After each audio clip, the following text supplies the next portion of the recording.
We were the couple who looked good on paper.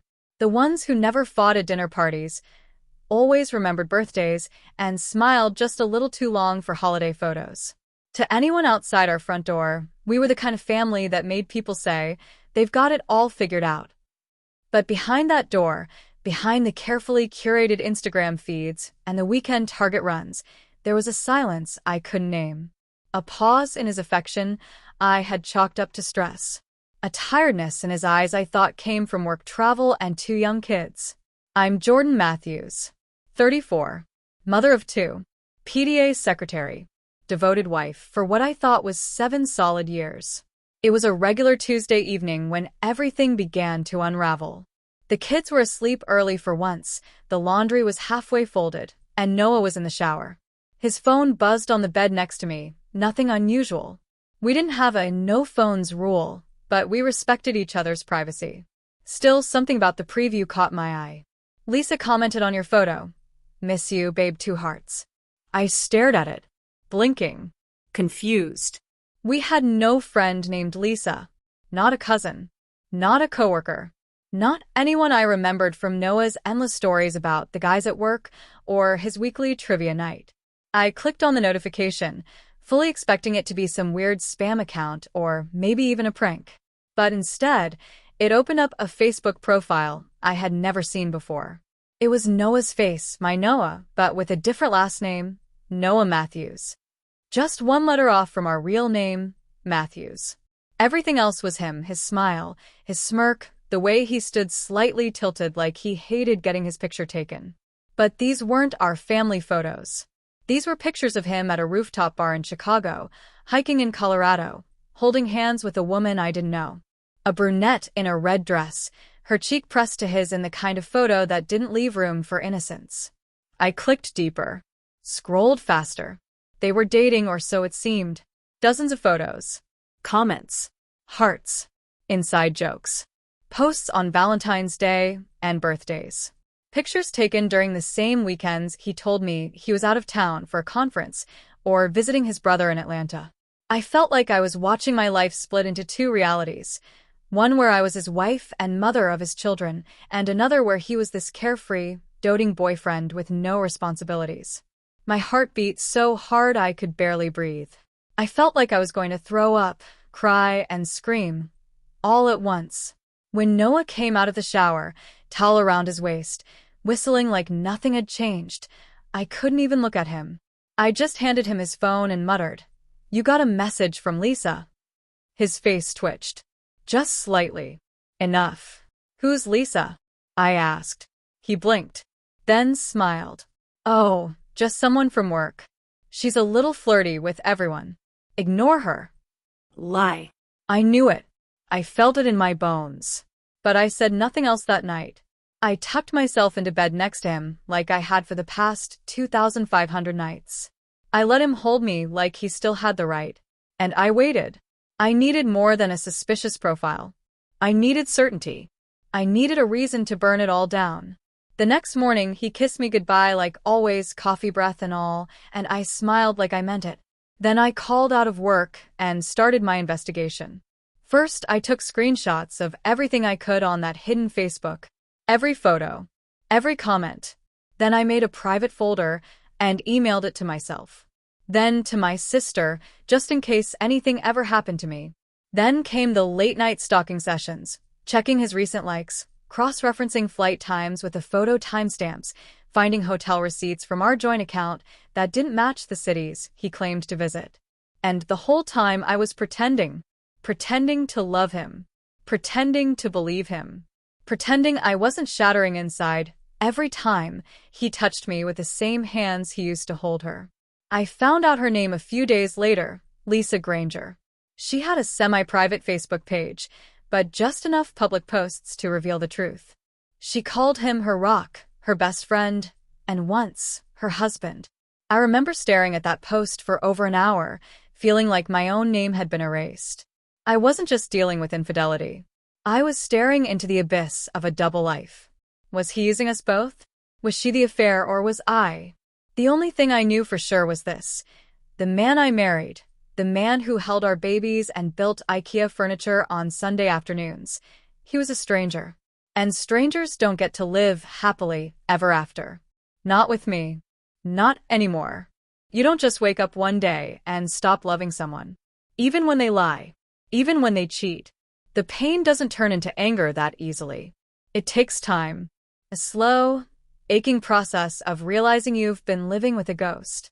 After I saw the Facebook post where Lisa called Noah her husband, I didn't scream. I didn't throw things. I didn't even cry. I sat in the kitchen at 2 a.m. with a mug of cold coffee, staring at the blue glow of my laptop screen, and I remember thinking, what the hell do I do now? I was still wearing my wedding ring. The kids' backpacks were still by the door. And my husband was asleep upstairs, snoring softly like he didn't just shatter my world. I needed more than screenshots. I needed to understand the scale of this betrayal. Was Lisa just some delusional woman who fell for Noah's charm?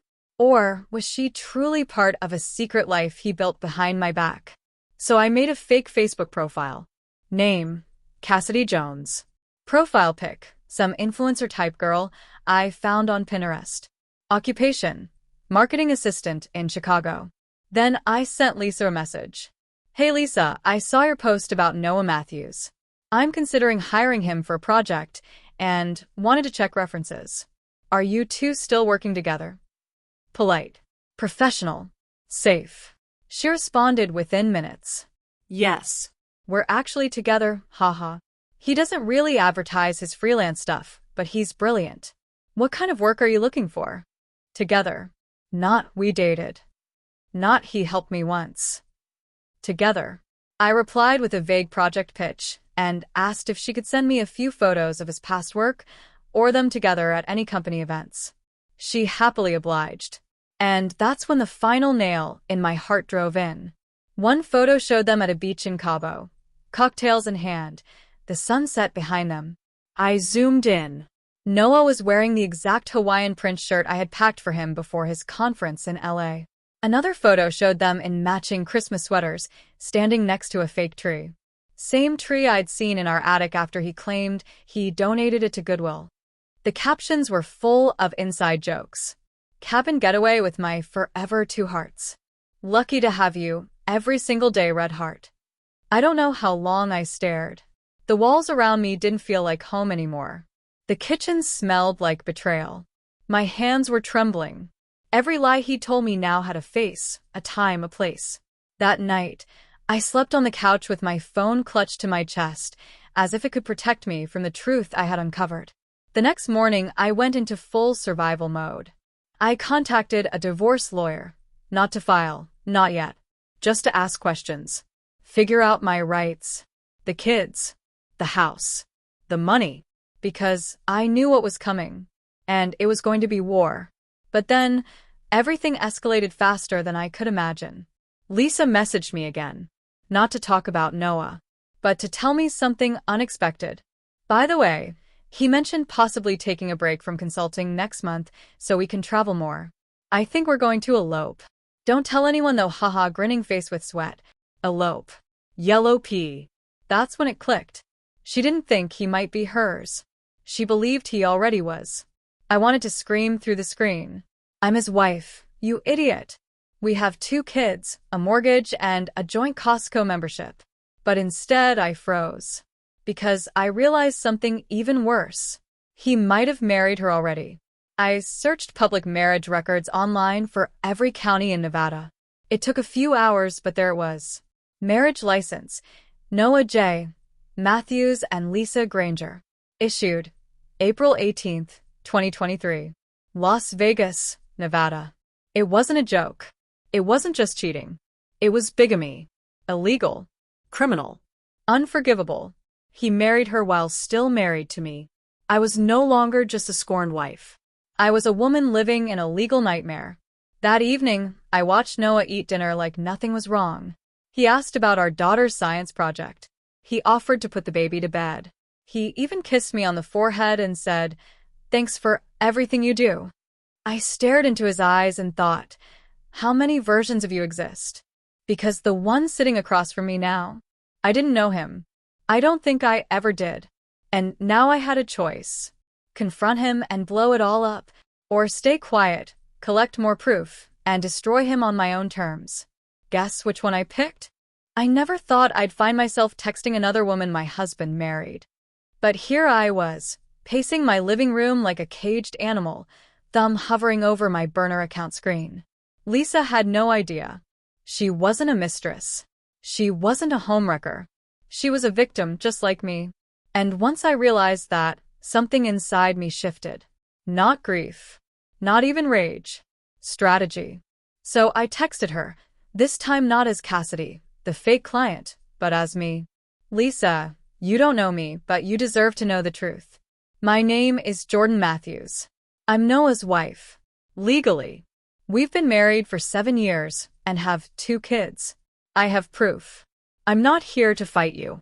I just want to talk woman to woman. I hit send and felt my whole body tense up. What followed was 5 minutes of silence. Then 10. Then 20. Then came the message that told me everything about who Lisa was. Please tell me this is a lie. I didn't reply with words. I sent photos. Screenshots. Legal records. A family Christmas card from last year. I sent her the life Noah had with me while he was telling her she was his one and only. She went quiet again. This time for 2 hours. When she responded, it was short. Where can we meet? We sat across from each other in a small Panera Bread tucked behind a strip mall in Columbus, neutral ground halfway between our cities. I ordered chamomile, tea I didn't drink. She ordered nothing. Lisa was pretty in a soft, almost fragile way, like the kind of woman who scrapbooked her vacations and color-coded her emails. She looked like she hadn't slept. Neither had I. I'm sorry, she said, voice cracking. I didn't know. I swear to you, I didn't know. I believed her. I know, I said. He's good at this. Too good. She pulled out her phone and scrolled through messages. He told me he was widowed once. That he lost his wife to cancer. I grieved with him. I felt like I had been punched in the chest. He made me dead just to win another woman's love. We spent 2 hours comparing lies like war veterans comparing scars. Her story mirrored mine in every sickening detail. The fake names. The business trips. The romantic gestures right after he'd disappeared for days. And suddenly, we weren't rivals. We were survivors. And we wanted justice. Do you trust me? Asked her before we left. She hesitated, then nodded. More than I trust him. So we made a plan. Lisa told Noah she had booked a surprise weekend getaway to reconnect. A romantic cabin deep in Hocking Hills, one of his favorite spots. He ate it up, of course. Told me he'd be out of town for a tech conference in Indianapolis. It was almost laughable now, how easy the lies rolled off his tongue. I kissed him goodbye at the door, smiled and waved, all while knowing he was about to walk into a trap. Meanwhile, I was already there. Cabin next door. Rental under my sister's name. Lisa mic'd up. Phone set to record. Every word, every excuse, every lie, captured. I watched through the blinds as he pulled up, flowers in hand like some knockoff Prince Charming. He knocked. She opened. He stepped in. 2 minutes later, I entered. I'll never forget his face. He was standing in the living room, mid-laugh, holding a glass of wine. He turned and saw me, and the color drained from his face like a camera flash had erased him. He blinked. Then his voice cracked. Jordan, what are you doing here? Lisa stood behind me. She knows everything, Noah. Or should I say, Mr. Matthews? He tried to spin. Said he was confused. That this was a setup. That Lisa was crazy. That I had misunderstood. And then I played the recording. Him calling Lisa his wife. Him planning their honeymoon to Greece. Him laughing about how he'd finally left his old life behind. He tried to lunge for the phone, but Lisa stepped between us. Touch her, and I swear to God I'll end you. I didn't yell. I didn't hit him. I looked him dead in the eyes and said, You don't deserve the rage I feel. But you're about to feel the consequences of every lie you told. And then I left. The next few days moved fast. Lisa filed for annulment. I filed for divorce. My lawyer contacted the Nevada Marriage Bureau and reported the bigamy. Turns out it's a felony in Ohio and Nevada. And since he'd used shared finances to fund parts of his double life, we also had grounds for financial fraud. I didn't hide any of it. I told our families. I told our friends. I even posted the story online anonymously at first, but it caught fire. Women messaged me. Strangers. Turns out Lisa and I weren't the only ones. Noah Matthews had more than 2 lives. He had at least 5. 5 women. 5 lives. 5 worlds he stitched together through charm, lies, and digital identities. He wasn't just a cheater. He was a serial manipulator. A predator in a husband's clothing. And he had no idea what was coming next. They say revenge doesn't fix a broken heart. Maybe not. But watching Noah's carefully constructed life fall apart in real time? That came pretty close. The first domino fell when I filed the official police report. Lisa backed my story, and another woman Noah had secretly dated messaged me privately. Turns out, she was from Arizona. She had met him on a work trip, and she had no clue he was married, twice. Her name was Alyssa. She had pictures, emails, and even a screenshot of Noah calling her his soulmate. That made 3 of us. The detective in Columbus didn't hesitate once I handed over the compiled folder. Photos, marriage certificates, recordings, screenshots, Lisa's statement, and now Alyssa's. It was open and shut. Bigamy, fraud, identity manipulation. Noah was arrested quietly at his office, in a stiff gray suit, the morning after pretending to drop our daughter off at school. He barely saw it coming. He tried to call me from county lockup. I didn't answer. I'd already said all I needed to say, through a court subpoena.